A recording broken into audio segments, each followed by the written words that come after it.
Welcome to the Old Time Radio Westerns. I'm your host, Andrew Rhynes, and I'm excited to bring you another episode absolutely free. This episode is just one of over 80 episodes we release monthly. Each one is meticulously digitally restored and stored in the cloud, which comes at a considerable expense. To help cover these costs, you might hear some advertisements throughout this episode. While we retain the original commercials for historical authenticity, you may encounter modern ads. We promise to keep these ads to a minimum and try to place them where you would have originally heard them when they aired. If you prefer an ad-free experience, you can support us by becoming a member on our Patreon page. Go to otrwesterns.com/donate. Again, that's otrwesterns.com/donate for more information. I want to emphasize that we're committed to providing this content to you for free, but also want to be transparent about the financial realities of producing these shows. As a reminder, if you're listening to this episode on a service you pay for, please know that they do not support this podcast in any way, and the ads will be in this episode. Now, let's get into this episode. This episode is going to be The Lone Ranger. Original air date is April 16th, 1948, and the title is Bob Strong's Legacy. Hope you enjoy.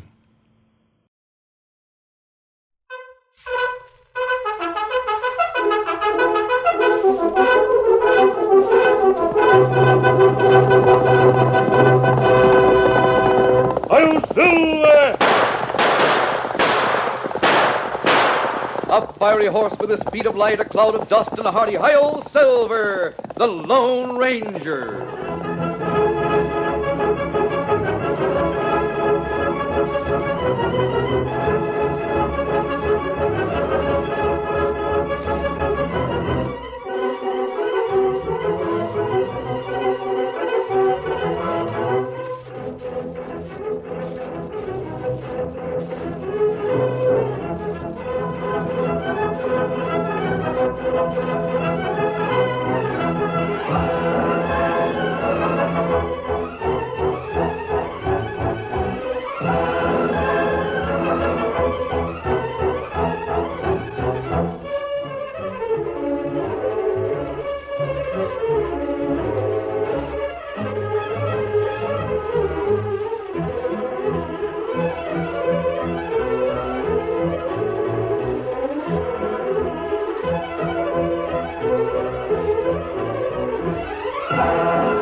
With his faithful Indian companion Tonto, the daring and resourceful masked rider of the plains led the fight for law and order in the early western United States.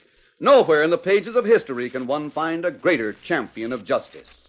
Return with us now to those thrilling days of yesteryear. From out of the past come the thundering hoofbeats of the great horse Silver. The Lone Ranger rides again.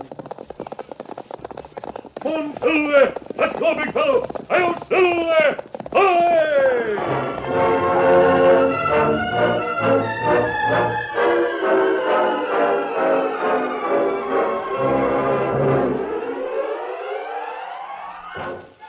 It was a warm night, and the Lone Ranger and his Indian companion Tonto were sleeping under the stars just outside the entrance to their cave hideout in the Enchanted Hills. Suddenly, the two men were aroused by distant shots. Tonto, did you hear those shots? Hear him? They seem to come from over on the Redskin Trail. We better go investigate. Me saddle horses, Kimasabi. I'll help. We'll save time that way. Me not hear any more shooting. We'll ride to the trail anyway. It's too warm to sleep. Silver and Scout be glad to get going. Yes. Hurry and saddle up, Tonto. I'm anxious to find out about those shots.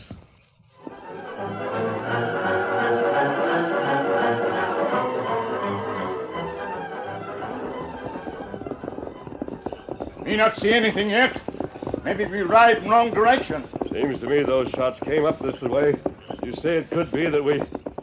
Look ahead in the moonlight, Tonto. They're on the trail. Look like somebody lying on trail. Come on, Silver! Get him up, Scout. Oh, Silver. Oh, easy, Silver, steady, fella. fella.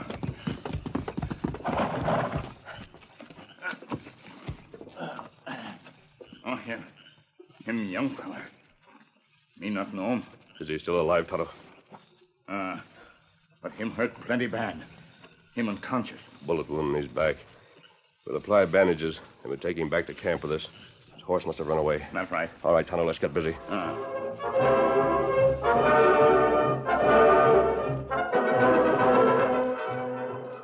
The Lone Ranger and Tonto took the stranger to their camp, where they did all they could to overcome the effect of his wound. It was late afternoon of the following day before the stranger finally opened his eyes and stared at the Indian and the masked man who bent over him. Water. Give me water. The canteen, Tonto. Here. Thanks. Here's water. Easy, fella. Take it easy now. Thanks. Who are you? Now, don't try to talk now. You've been badly wounded, but you'll come through all right, so don't worry. Hey, here's a canteen, Tonto. Now, me get herb medicine. It make him sleep. Him soon be all right. That mask. Well, you're the one who did We were here in camp. We heard shots and went to investigate. We found you lying on the trail and brought you here. But the mask. No, I'm not an outlaw. Now you'd better rest. We can talk after you regain your strength. No, I want to talk now. Here. Your medicine. Now, you take it. Oh, that's bitter. But it do you good. Make you sleep. Get well. No, I don't want to sleep now. My name's Strong. Bob Strong. I've got to... There. Lie back and rest.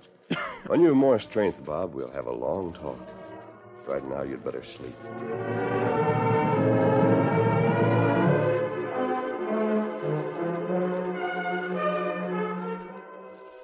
Within a short time, the mysterious stranger fell into a deep sleep, and Tonto left for Frontier Town to get supplies. It was dusk when he returned. Oh, Scout. Oh, fella. Oh. Well, Tonto, any news in town? Me hear strange talk in Silver Dollar Cafe, Kimasabi. Oh, what did you hear? Well, me get supplies. And me stop at cafe. Yes? While me there, two men come in. Me hear 'em talk.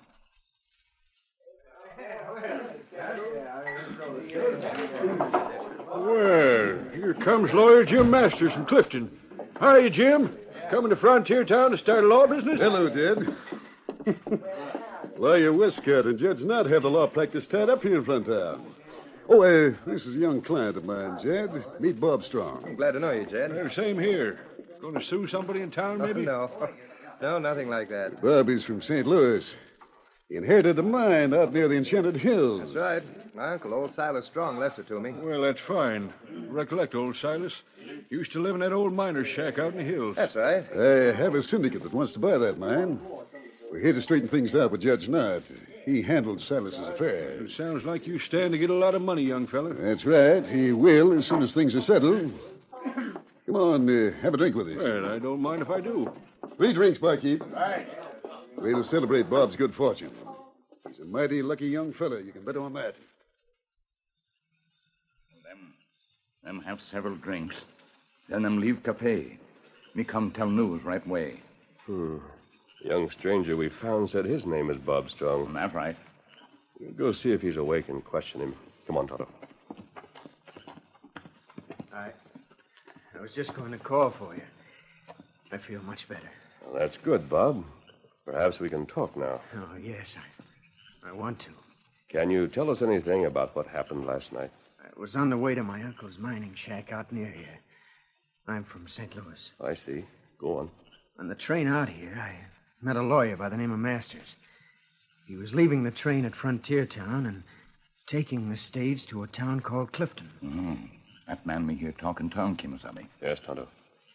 Oh, what else, Bob? I told Masters I'd inherited a mine from my uncle and showed him a letter I had from a Judge Knott in Frontier Town. Did you see Judge Knott? No, the train got in late last night. It was such a warm moonlight night, I I decided to get a horse and ride out to see the mine.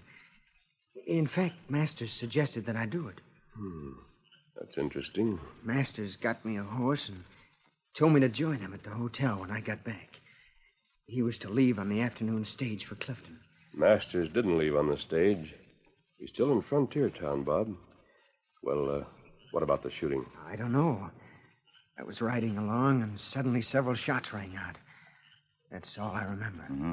That's not good. No. Bob, we looked through your pockets when we brought you here. They were empty. But the letter from Judge Knott... The letter is gone. And anything else you might have had. That letter wouldn't be of any use to anyone but myself. I don't see why... I'm beginning to see the whole thing, Bob.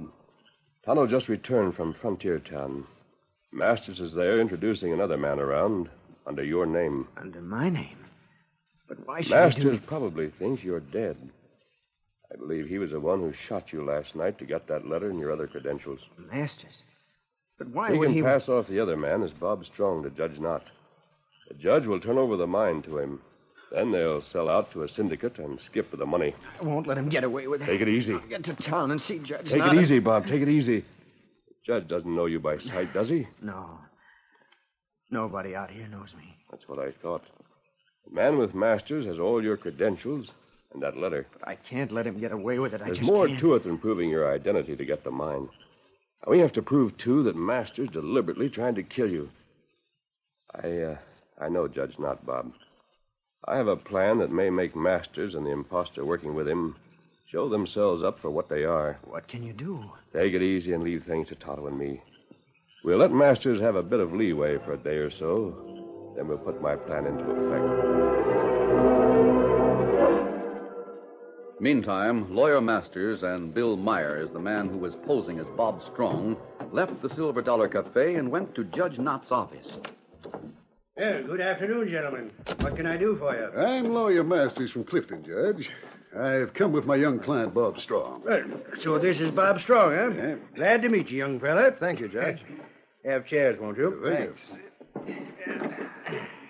I'll get right to the point, Judge. Bob tells me he came out here to Frontier Town because you sent for him. Well, that's right, it did. I have your letter with me, sir. Good. That will help establish your identity. Of course, Bob has other credentials, too, sir. That's right. Here they are.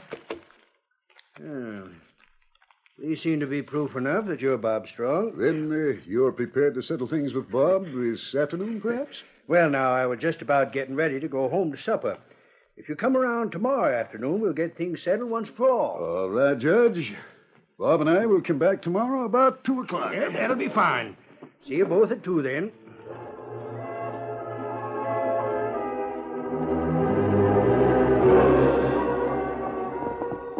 That night, the Lone Ranger visited Judge Knott at his home. Oh, Silver. Oh, easy. Steady, big fella.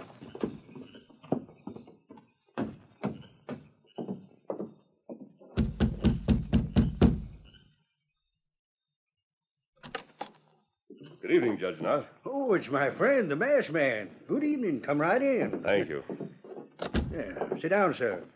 I'm mighty glad you came to call. Well, thanks. Judge, I've got something important to tell you. Something wrong? I have reason to think there is.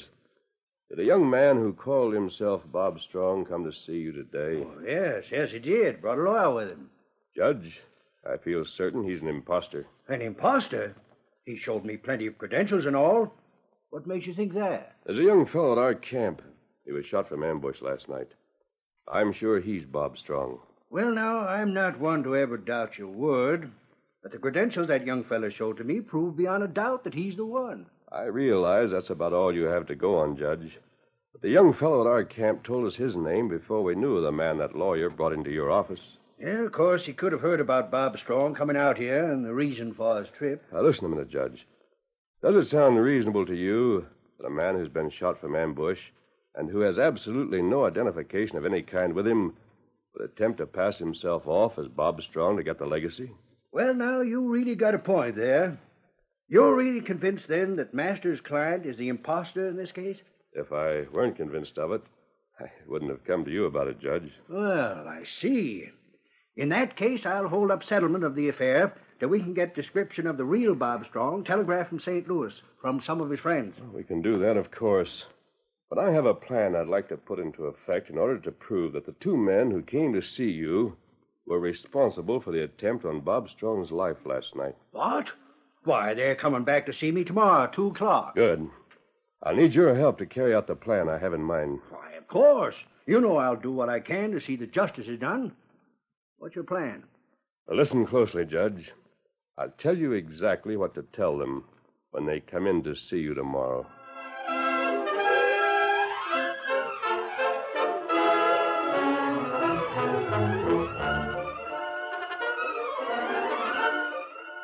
The curtain falls on the first act of our Lone Ranger story.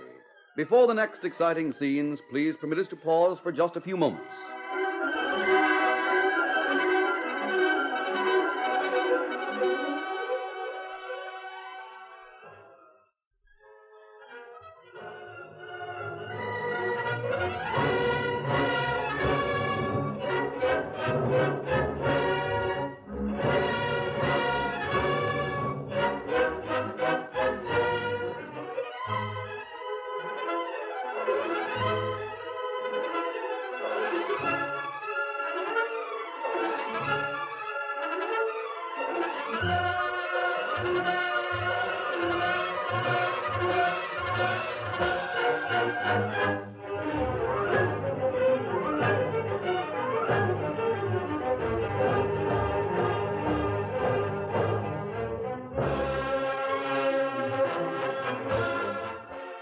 Now to continue our story.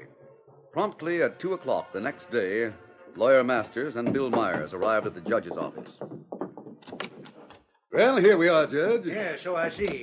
Right on time, too. We want to get this matter settled as soon as possible. Sit down, sit down. Thank you. Of course, Mr. Strong, you showed me plenty of credentials and all. But there's just one thing that'll really satisfy me, that you are Silas's nephew. Well, what's that, sir? I was given to understand that you always carried a gold locket around with you. One your mother gave you with her picture in it. Now, if you could show me that... A locket? Why, Oh, yes, you showed it to me on the train, Bob. Do you have it with you, or did you leave it at the hotel? No, I guess I left it in my suitcase at the hotel. I see. Now, if you could get it and bring it here for me to see, we could get on with the business. Well, suppose we come back later, Judge. Bob can pick up the locket at the hotel while I attend to another matter here in town, then we'll come back. Sure, that's all right with me. Of course, we could get certain proof if this young feller'd give me the name of a friend or two in St. Louis I could telegraph to for a description. Well, I didn't know many Well, no people need there. for that. It would take 2 or 3 days. We'll get the locket and bring it to you. Come on, Bob. I'll be waiting for you to come back. We'll be back before long, Judge. Adios to you. Masters, what are we going to do? We'll get a couple of horses right away from the livery stable and ride out the Redskin Trail where we ambushed that Strong fella. Maybe he's been found by now. That trail's hardly ever used, so they tell me. Anyway, we'd have heard about it if someone had found his body. We'll get that locket, bring it back to the judge, then we can settle things, and there'll be no more questions. We'll leave Frontier Town tonight with the deed to the mine and the prospects of plenty of money for both of us from now on. While Lawyer Masters went to the livery stable for horses, Bill waited at the hotel. A short time later, Masters entered the room. Well, did you get the horses? Yes, they're outside at the back of the hotel. Listen, I've been thinking, Masters. You told the judge that you were shown that locket on the train. Maybe Strong carried it in a suitcase. He didn't show me the locket. I had to say something to cover up. I went through Strong's suitcase last night, but there wasn't any locket in it. Then he must have carried it on his person. Yes, that's right. That's why we have to go out there and search him again.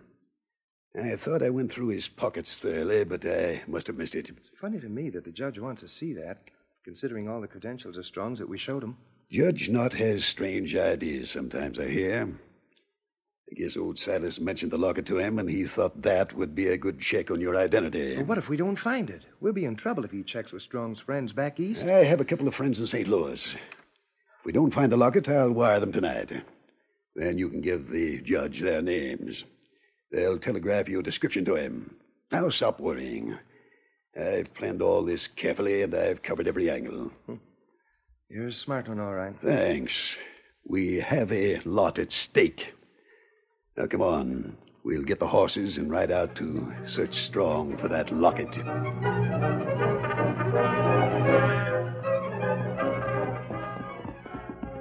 Hey, I thought we were going to ride out the Redskin Trail, Masters. I'm just being careful, Bill. That's why we're taking this trail through Sagebrush Hollow.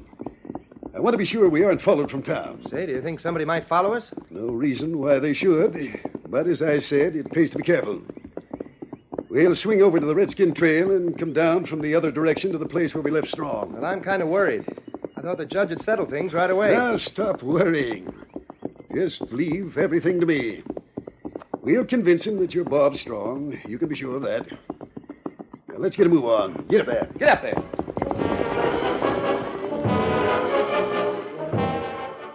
Meantime, in response to a note Tonto had taken to town that morning, Sheriff Taylor of Frontier Town and a few of his men met the Lone Ranger and Tonto at an abandoned silver mine in the Enchanted Hills, not far from the old miner's shack. The Lone Ranger explained the situation, and they made their plans. Now, there's an arroyo near the place where we found Bob Strong. We can go there and watch the trail from hiding, Sheriff. Sounds like a good plan to me. But what makes you so certain they'll show up? I told Judge Nutt to insist upon seeing a locket Bob was supposed to have been carrying. Of course, there isn't any such locket. You think they'll come there a-hunting for the body so's they can search for the lockets, that is? Yes, Deputy. I'd be anxious to get the matter settled quickly. But since you got the real Bob Strong at your camp, you can face him down in town and prove the other one's a phony. But we couldn't prove that they attempted to take Bob Strong's life. That's the reason we planned this. The masked man's right. We've got to trap them into proving they tried to kill Strong. Yeah, that's right, Sheriff. We ought to string them up. I hope they show up at the place. I hope so, too. Well, we'll go to the arroyo now. We can see and hear them if they do show up, steady, big fella. All right, let's go. Come on, settle there.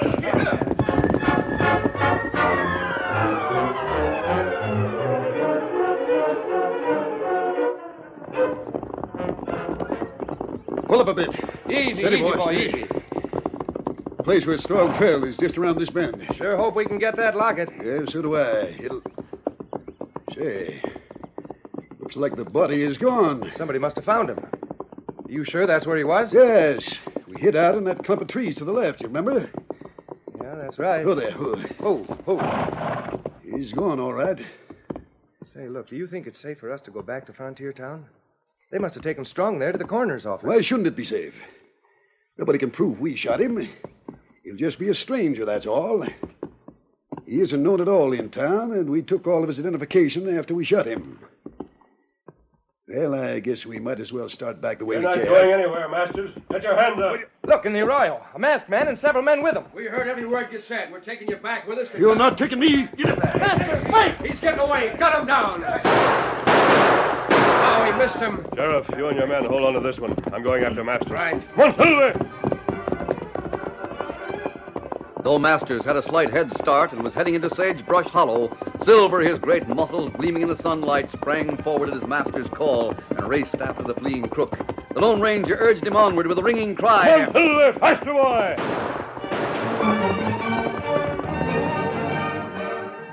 In a frenzy of fear, Masters, racing some distance ahead, shot wildly at the masked figure behind him. Thinking that Bob Strong was dead, he felt that any chance of escape was worth trying rather than face what he thought would be a charge of murder.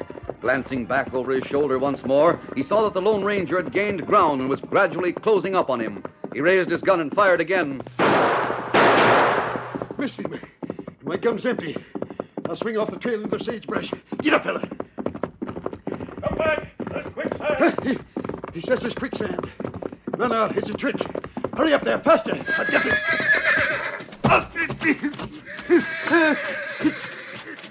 It is quicksand. I'm in it. I'm sinking. Help me.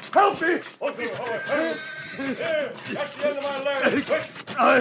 Grab it. Hurry. I can't. It fell short. I'm being pulled under. It's no use. My horse. He's gone. I'll try it again. Stop struggling. Hurry. Here it comes again. Grab it quick. I got it. Pass the loop under your arm. All right. There it is. Hurry it. Back, Silver. Back. Quick, fella. Back up here. Stay back. You did it. I'm on firm ground. All right, Silver. Oh, Silver, steady, easy, big fella. All right, I'll loosen the lariat. There. Perhaps it would have been better if I'd have saved the horse instead of bothering with you, Masters. That quicksand almost got me. Men like you are a disgrace to their profession and to the West. All right, come on. I'll take you back to Sheriff Taylor.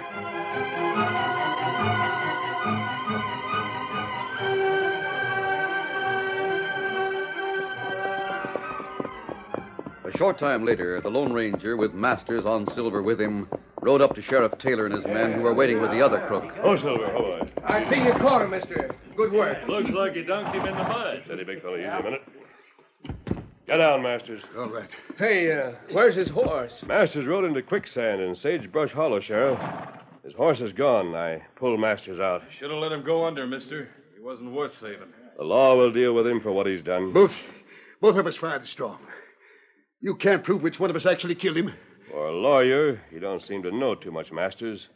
If Bob Strong were dead, you'd both hang for his murder. You said if he were dead. He's alive and getting well. Charges will be brought against both of you for attempted murder. All of us heard you and this fellow Myers admit you aimed to kill Strong. You'll be charged with trying to cheat him out of his legacy, too. But where is Bob Strong? He was at my camp. But Doc Drummond came with a buckboard and took him to town. He's now at Mother Willard's rooming house. He'll be well enough in a short time to appear against you at the trial. All right, take them back to town, Sheriff. Right. Come on, you're heading downtown.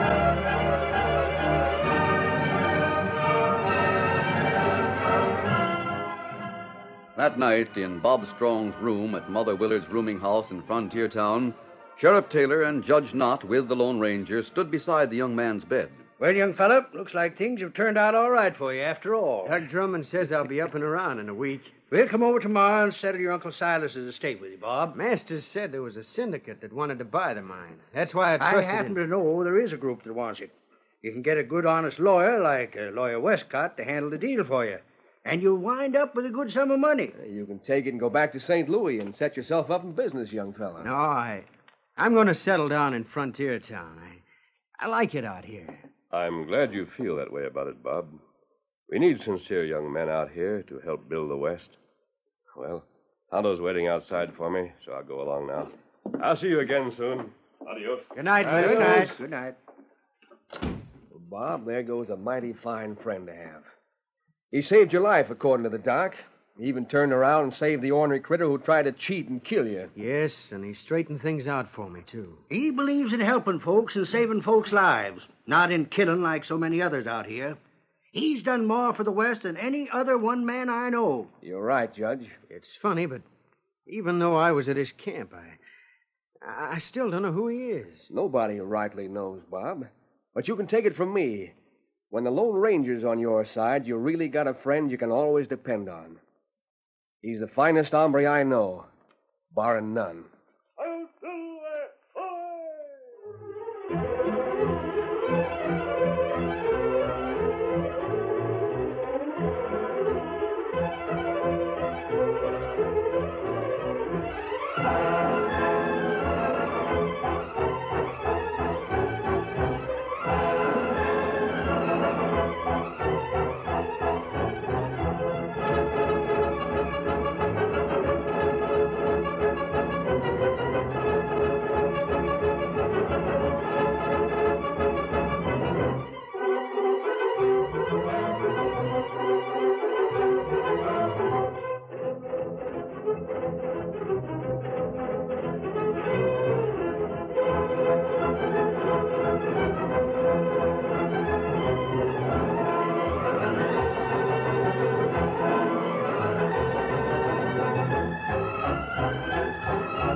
This is a copyrighted feature originated by George W. Trendle and directed by Charles D. Livingston.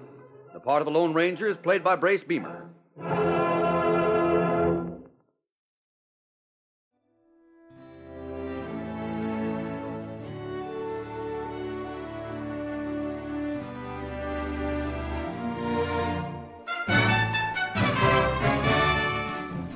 This has been a presentation of OTRWesterns.com, and we hope you enjoyed. Please take some time to like and rate our shows in your favorite podcast application. Follow us on Facebook by going to OTRWesterns.com/Facebook. Subscribe to our YouTube channel by going to OTRWesterns.com/YouTube. And send us an email, podcast@OTRWesterns.com. You can call and leave us a voicemail, 707-986-8739. This episode is copyright under the Attribution Non-Commercial Share-alike copyright. For more information, go to OTRWesterns.com/copyright. Have a great day, and thanks for listening.